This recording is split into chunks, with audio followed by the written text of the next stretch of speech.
a resolver algunos problemas de expansión térmica, que en la última clase pues dejamos por lo menos la base conceptual y la idea pues hoy es aplicar algunos conceptos tanto en expansión lineal como en expansión volumétrica.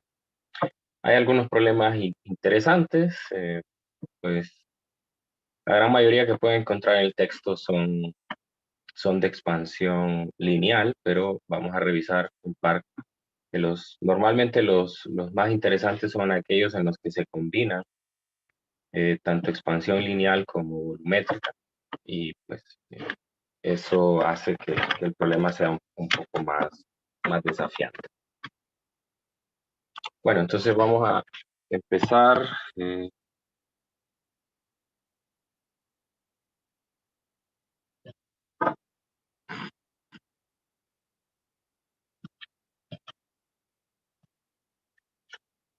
entonces el primer problema que vamos a resolver es el problema 1713.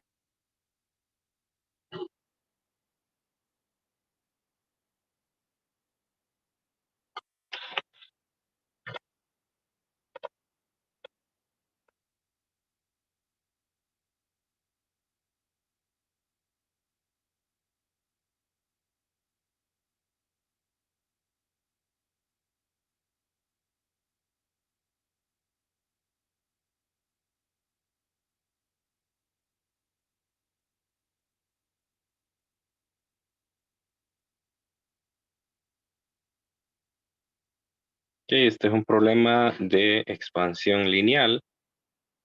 Tenemos una moneda con un diámetro inicial y vamos a probar cuál es el cambio que hay en su diámetro para a las dos temperaturas extremas que puede alcanzar la Tierra, la más alta y la más baja. Bueno, una de las más altas y una de las más bajas, no es particularmente la más alta, digamos, baja. Ok, entonces,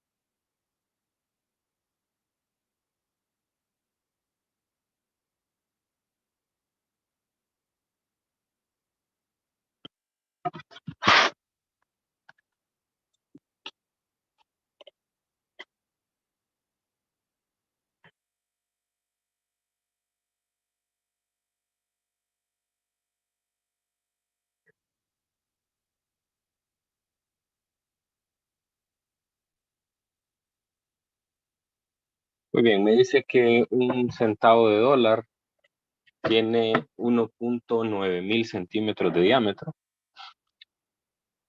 a 20 grados y está hecho de una aleación principalmente compuesta de zinc, con un coeficiente de expansión lineal de 2.6 por 10 a la menos 5 Kelvin a la menos 1. ¿Qué diámetro tendría en un día caluroso en el Valle de la Muerte a una temperatura de 48 grados Celsius y en una noche fría en las montañas de Groenlandia a una temperatura de menos 53 grados? Que entonces estamos hablando del diámetro. El diámetro de un círculo es una cantidad lineal. Se toma un metro, toma una regla y pues la mide de forma lineal. Entonces este sería el diámetro inicial y la expansión pues se mediría de acuerdo a la ecuación, que el delta del diámetro es igual al diámetro inicial alfa delta T, ¿no? Pero me están pidiendo el diámetro que tendría a esas condiciones. Entonces, por lo tanto, me están pidiendo el diámetro final. Diámetro final menos diámetro inicial igual a diámetro inicial por alfa por delta T. Entonces, el diámetro final sería factor común, el diámetro inicial más 1 más alfa por delta T. Entonces, lo que tengo que hacer aquí es tener como datos el alfa, que ya me lo dan aquí en el enunciado, y noto que las unidades son Kelvin a la menos 1, ¿no? Hay que tener cuidado con eso. Ese Kelvin a la menos 1, si usted nota, este delta T de aquí puede ser escrito en 2 unidades en el sistema internacional, puede ser escrito en Kelvin o en Celsius grados, porque es un cambio de temperatura. Entonces, ese Kelvin que está ahí en alfa, realmente es un Kelvin de cambio de temperatura. Entonces, usted tiene que calcular el cambio de temperatura de las dos, de las dos variaciones que tiene. No tiene que convertir a Kelvin, eso es importante, ¿no? O sea, ahora vamos a hacer eso. Vamos a poner el delta T. Vamos a ponerle, ¿cómo le ponemos a este? El delta T 1, pongamos. Entonces, la temperatura final son 48 grados, que es la temperatura del día caluroso en el Valle de la Muerte. Y la temperatura inicial a la que estaba la moneda es de 20. Sería menos 20 grados. Así que aquí tengo 28 Celsius grados o 28 Kelvin. Cualquiera de las dos, de cambio de temperatura. Igual el delta T2 serían, la temperatura final sería menos 53 grados menos 20 grados. Estamos hablando de menos 73 Celsius grados o menos 73 Kelvin. Ahí tengo las dos. Así que con cada una, pues voy a calcular cuál es el diámetro final. Diámetro final 1 sería el diámetro inicial, el cual era 1.9 mil.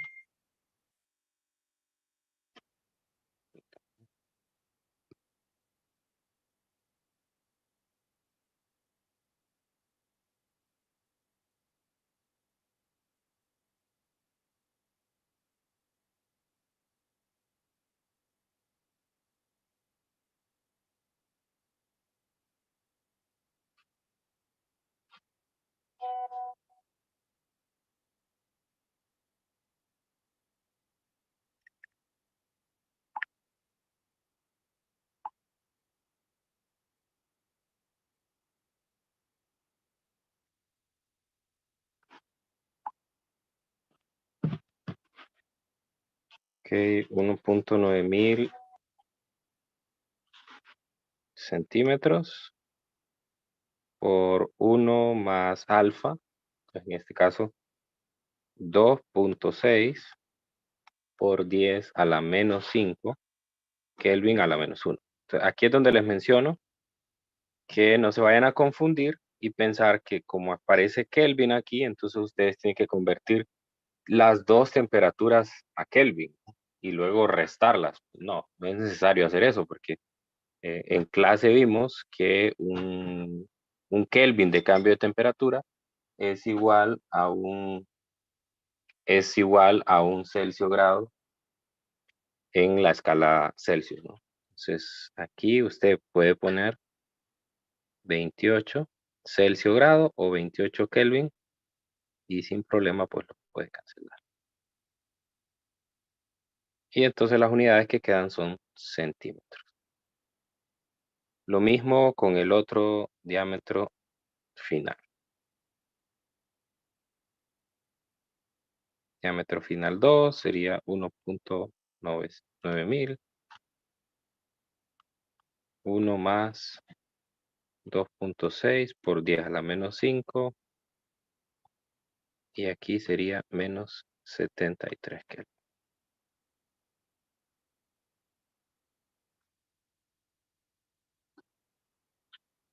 Ok, ¿cuánto les da el diámetro final 1? Colvin.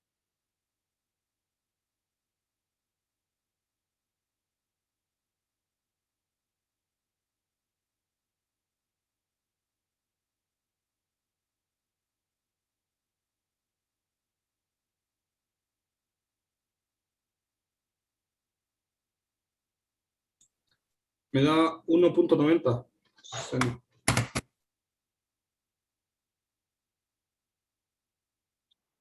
1.90. Usemos la misma precisión que ya trae el problema, que son 4 cifras después del punto.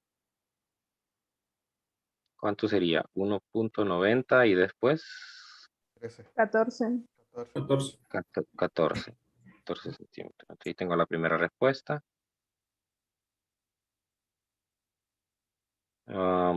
Quiere decir que más o menos son pues, una cantidad extremadamente pequeña, ¿verdad? Lo que cambia la moneda. Y luego la otra cantidad, ¿cuánto le da? El diámetro final 2. A ver, Nerlin.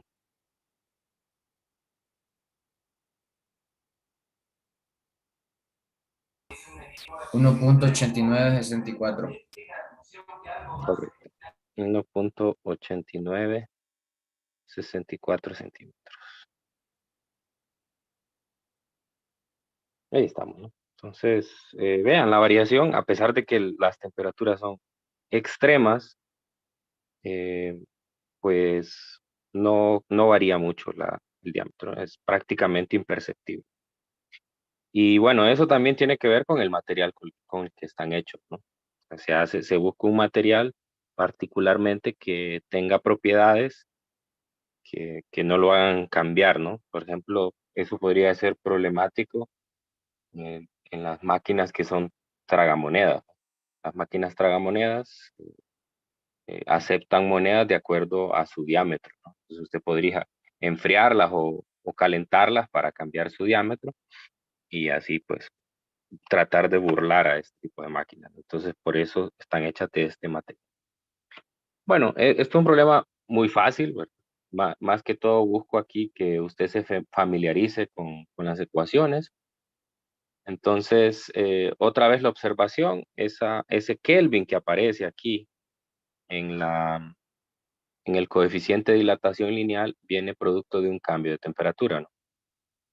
Entonces hay que tener cuidado. Ahora veamos, bueno, si alguien tiene alguna pregunta.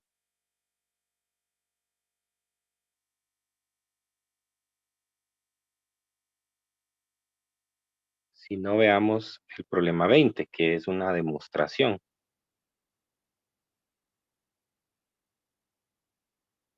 Es básicamente la demostración, porque yo les escribí ayer, el viernes, perdón, la ecuación de la dilatación superficial.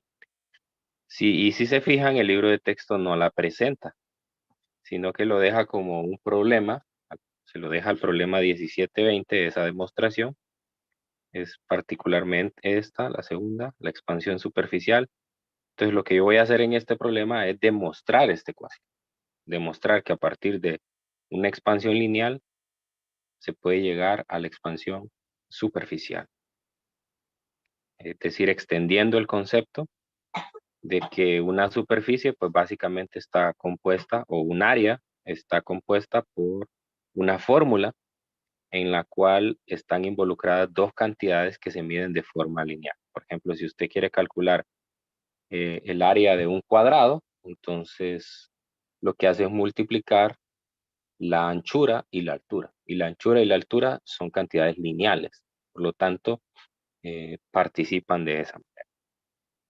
Me dice, si un área medida en la superficie de un cuerpo sólido es A sub 0 a cierta temperatura inicial y cambia en delta A, cuando la temperatura cambia en delta T, demuestre que delta A es igual a 2 veces alfa por A sub 0 por delta T, donde alfa es el coeficiente de expansión lineal.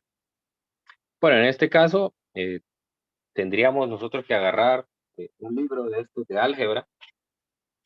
Podría ser el libro que usaron en 110 o 111. Son estos libros que traen esas tablas donde están las fórmulas para calcular el área, ¿no?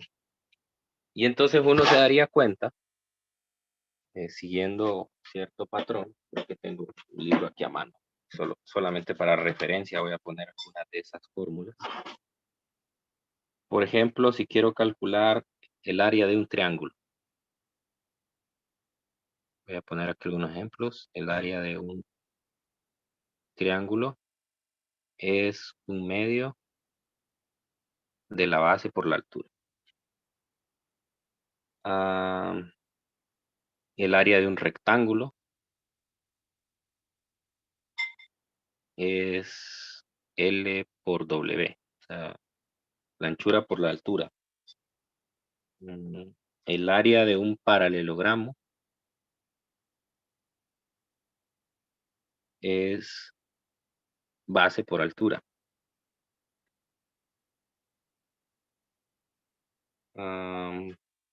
¿Qué otro? El área de un trapecio, esta es la última. Solo son ejemplos. Un medio de A más B, donde A es la parte más... El trapecio es como una pirámide cortada, ¿no? Entonces el A es el lado de arriba, el más pequeño, y B es el lado de abajo, el más grande. Y esto multiplicado por H. Bueno, entonces con esas ecuaciones uno podría venir y generalizar las ecuaciones de área.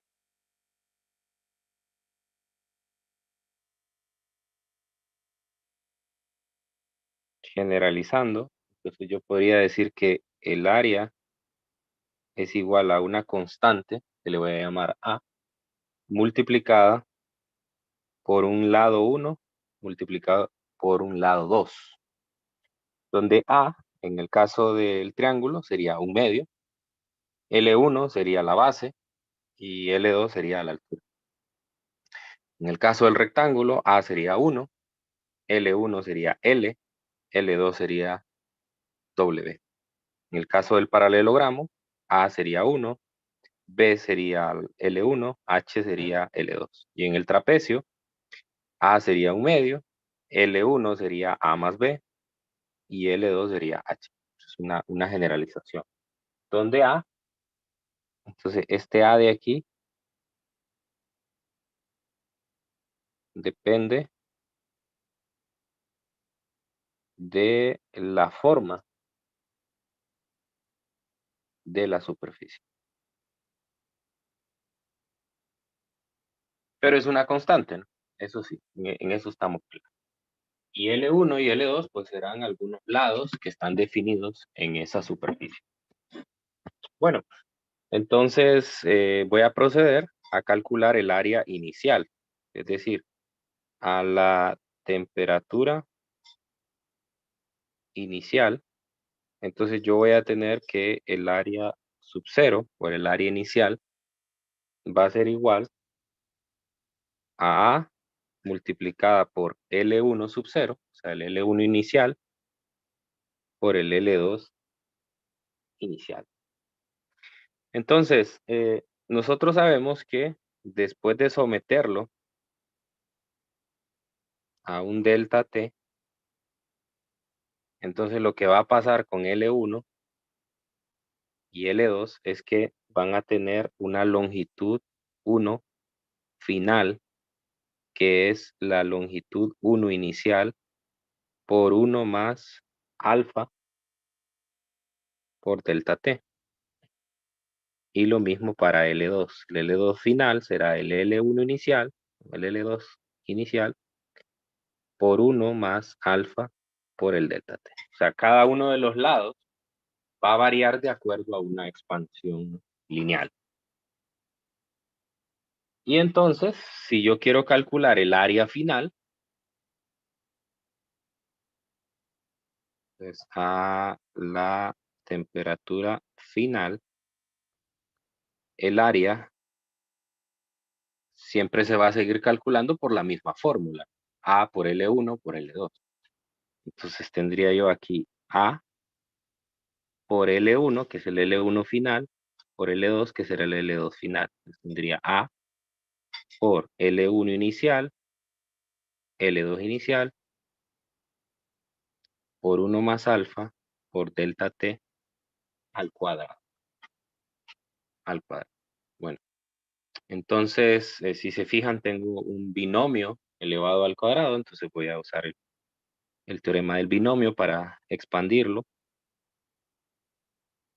Y tendría a L1 0, L2 0, 1 más 2 veces alfa delta t más alfa cuadrado delta t cuadrado. En este caso, ese último término que acabo de encontrar, pues es un término muy pequeño. Así que lo voy a aproximar a 0, porque recuerde que alfa es un valor muy pequeño, es del orden de 10 a la menos 5.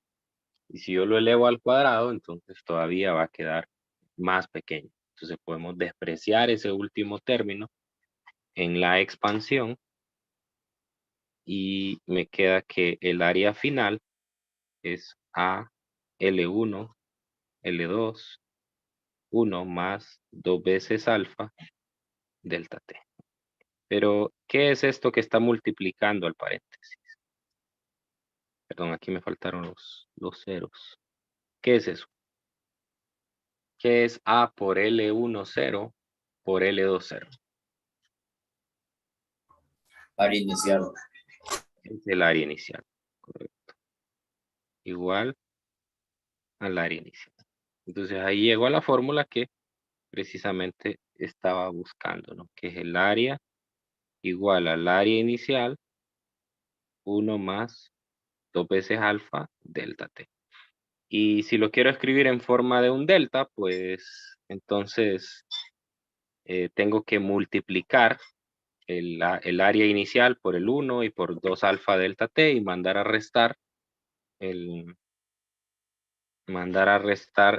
a sub 0 y entonces me quedaría que delta a es igual a sub 0, 2 alfa delta t. Y eso es la demostración de la ecuación de expansión superficial.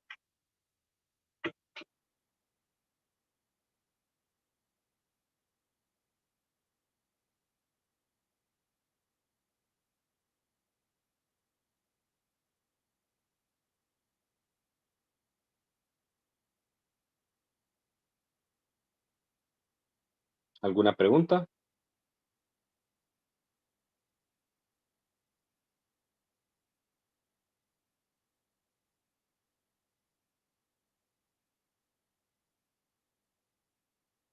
¿Todo claro? ¿Todo fácil?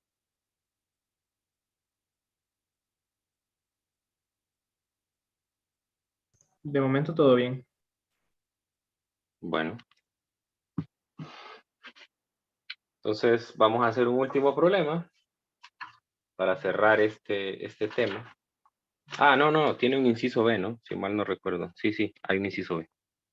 Me dice una lámina circular de aluminio mide 5.5 centímetros de diámetro y a 15 grados. ¿Cuánto cambia el área de una cara de la lámina cuando la temperatura aumenta a 27.5? Falta el inciso B. Es la... Ya este es bien trivial porque solo se trata pues, de sustituir la fórmula.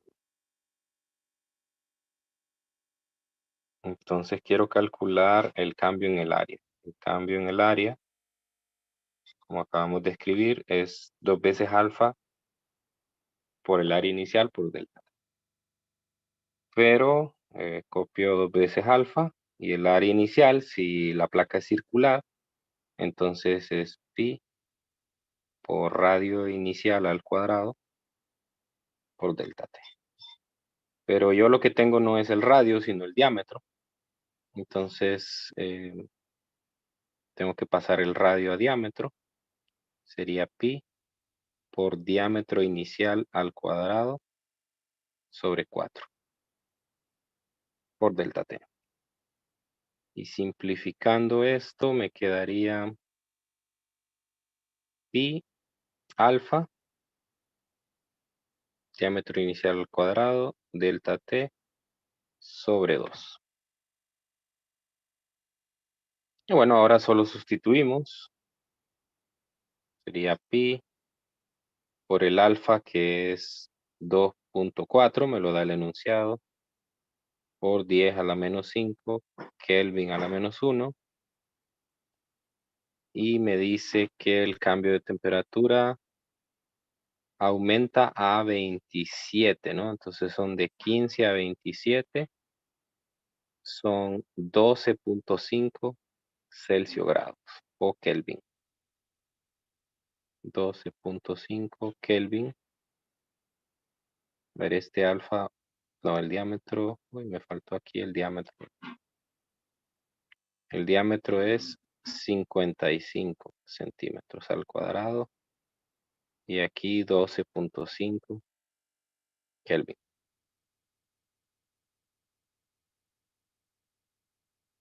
Entre 2.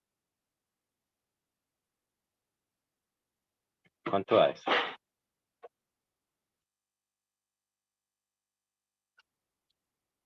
A ver, Valeria, ¿cuánto da eso?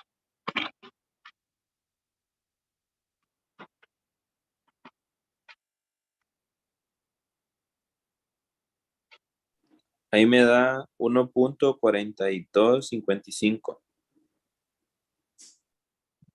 1.42 55. centímetros. Sí. Centímetros cuadrados, pues. Centímetros cuadrados. Está bien. Centímetros cuadrados. A ver, no hay aquí unas unidades en las que los pida en particular, así que no es necesario que ustedes conviertan esta respuesta a metros cuadrados. No es necesario. De hecho, si se pasa a metros cuadrados, quedaría una unidad muy, muy pequeña, ¿no? Quedaría por 10 a la menos 4. Entonces, es mejor dejarlo en centímetros cuadrados. Bueno, eso es.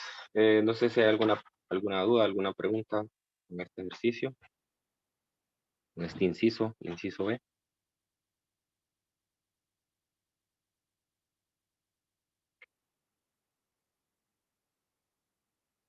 Si no, entonces pasamos a un tercer problema. Ya con esto vamos a dejar más que abordado este tema, ¿no? Es decir, ya por lo menos en clases normales no vamos a volver a este tema. Y ya ustedes van a terminar practicándolo en la tarea que espero subir hoy. Ya se me ha pasado bastante haber subido la tarea, pero hoy me la subo.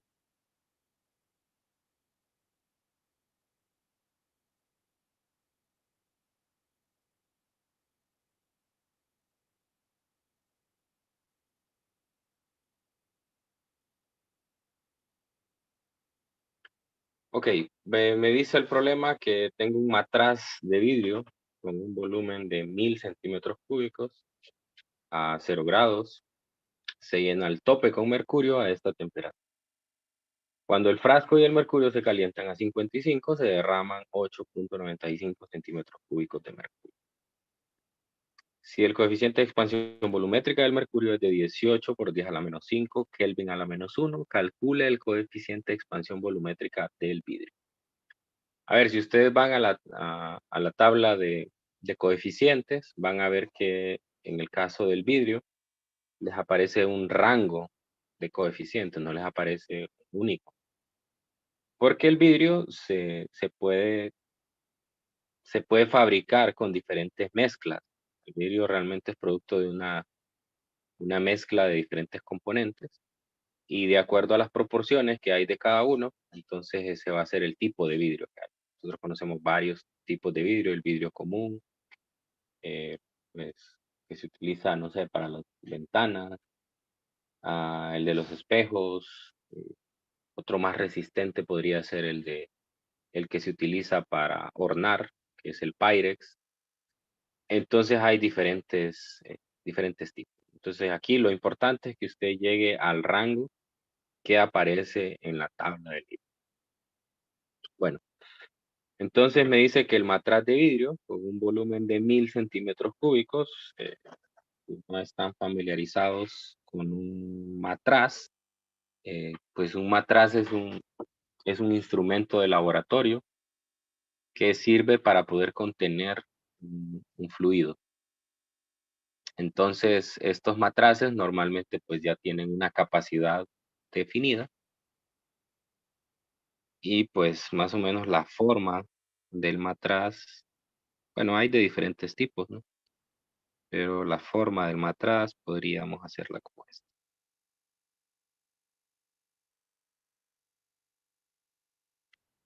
Oh, me gustó.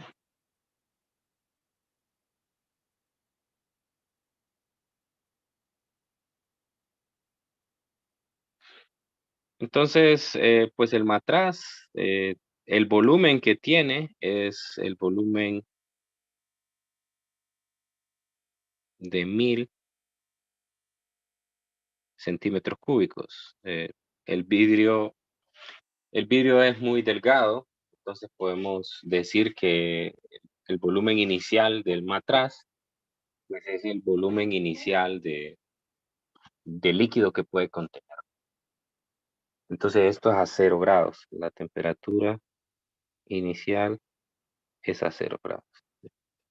Normalmente este equipo de laboratorio se construye a cierta temperatura precisamente por la expansión. Si hay una expansión, entonces ya no va a tener exactamente la misma capacidad. Y en el laboratorio, pues eso sí puede ser un problema, que yo tenga una capacidad y que luego someta a un cambio de temperatura, entonces pues, obviamente ya no. Eso me va a provocar errores. Cuando el frasco y el mercurio, entonces en este caso me dice que está lleno hasta el tope de mercurio. A todo el matraz, hasta aquí arriba, está lleno de mercurio. Entonces, por lo tanto, el volumen inicial del mercurio, pues también son 1000. Y la temperatura inicial del mercurio, pues también es la misma. 1000 centímetros cúbicos. Bueno, luego el matraz se somete a un cambio de temperatura. Me dice que pasa, perdón, aquí me equivoqué. La temperatura inicial son 0 grados Celsius. Cambia de 0 hasta 55 grados y entonces me dice que se derrama mercurio. Voy a copiar esto y solo para exagerar un poco lo voy a hacer un poco más grande, ¿no? La expansión realmente es imperceptible, pero voy a hacer un poco más grande, ¿no? Solo para denotar la expansión. Y resulta que a esa temperatura, entonces, además de que el matraz esté lleno de mercurio, voy a tener afuera una cantidad de mercurio que se derramó. Entonces me dan ese volumen que se derrama, volumen de mercurio derramado. Son 8.95 centímetros cúbicos. Muy bien, entonces con esa información y el coeficiente de expansión volumétrica del mercurio, tengo que calcular el coeficiente de expansión volumétrica del vidrio, ¿no?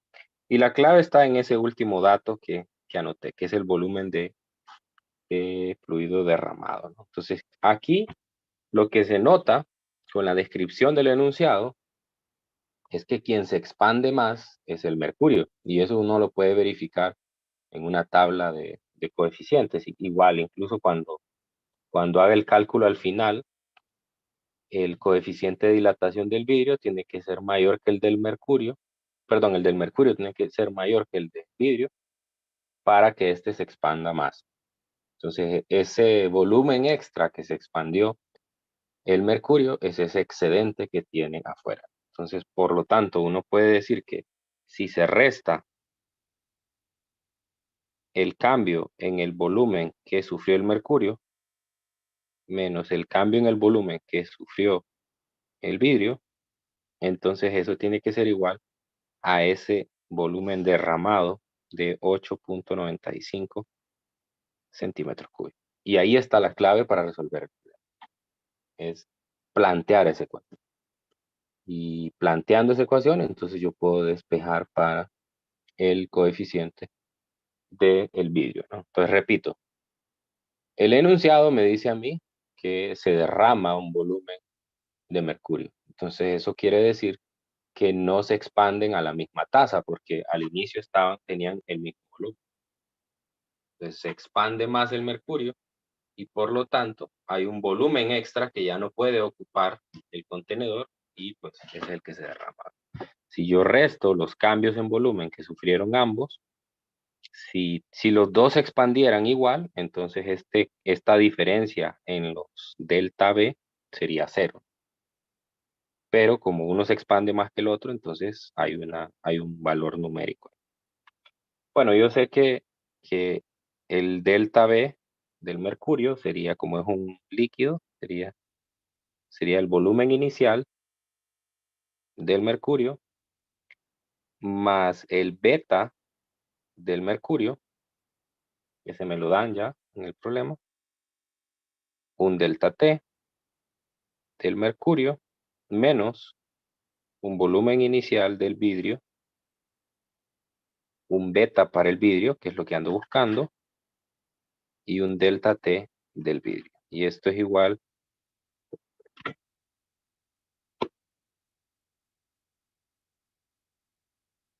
8.95 centímetros cúbicos. Muy bien, entonces ahora lo que me doy cuenta es que tanto este volumen como este volumen son iguales. O sea, al inicio ambos tenían el mismo volumen. Por lo tanto, lo voy a llamar volumen inicial. Así nada más. Y el delta T que sufren ambos también es el mismo. O sea que va a ser delta T.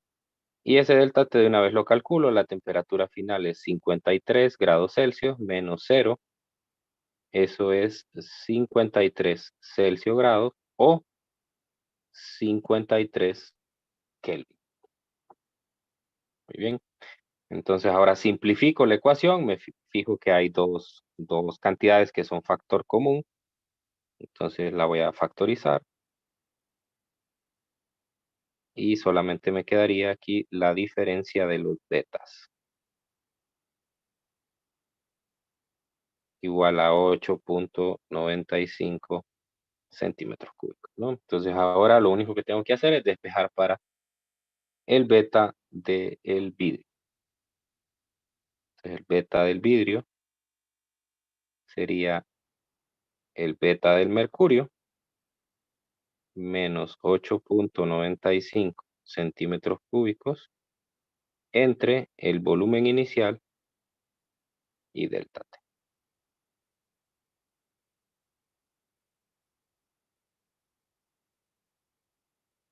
Ok, y pues el beta del mercurio ya me lo dan, me dicen que es 18, 10 a la menos 5.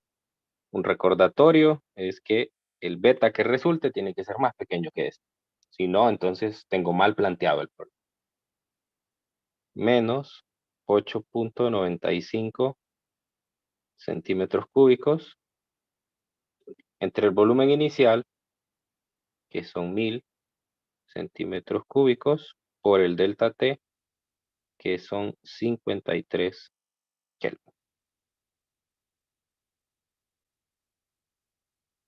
Y eso me va a dar el beta del vidrio.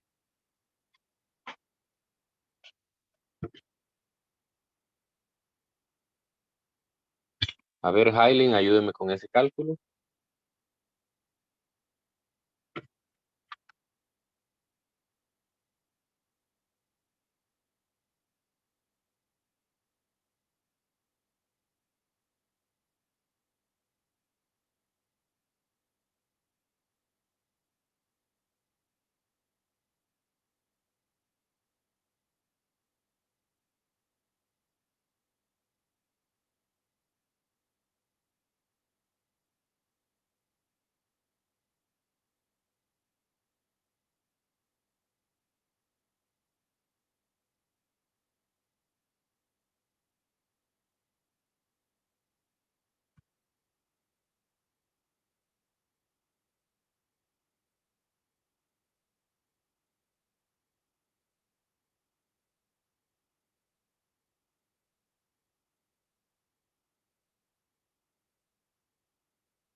No, no da eso, Hailin.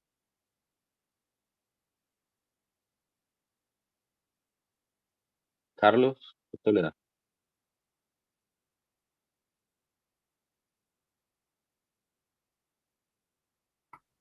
Licenciado, no son 55 Kelvin. 50. Ah, sí, 55. Me equivoqué aquí, 53. Sí, cambien eso, es cierto. Gracias. A mí me dio 1.73 por 10 a la menos 5. Con 55, ¿verdad? Sí, 1.73 por 10 a la menos 5 Kelvin a la menos 1. Ok, entonces se comprueba lo que esta ecuación había planteado. Esta ecuación me plantea que el beta del mercurio tiene que ser mayor que el beta del vidrio. De lo contrario, entonces tendría que hacer la suma, la resta al contrario. Tendría que hacer el del vidrio menos el del mercurio. Que si no, entonces me daría un número negativo. Bueno, entonces esa es la solución de este problema. Un problema muy interesante con una combinación de una expansión de un sólido con la de un líquido. Y bueno, pues, ya una ecuación, un problema con un poquito más de razonamiento, no solo se trata de sustituir los datos. A ver, no sé si hay alguna pregunta.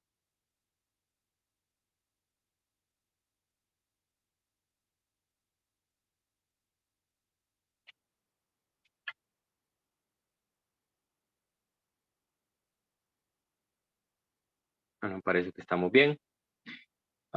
Bueno, aquí lo vamos a dejar hoy porque ahora lo que corresponde es hablar sobre la medición de calor, calorimetría, cambio de fase. Entonces, pues quiero empezar mañana de lleno con eso y no dejarlo pues a medias hoy.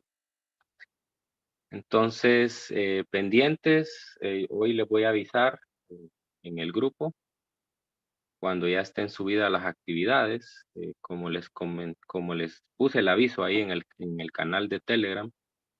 Esta semana, pues lo único que tienen es la actividad de las actividades interactivas, ¿no? Que son de jueves a domingo. Así que hoy voy a estar subiendo las actividades del segundo parcial, donde ya van a estar las guías de problemas, tanto la 3 como la 4.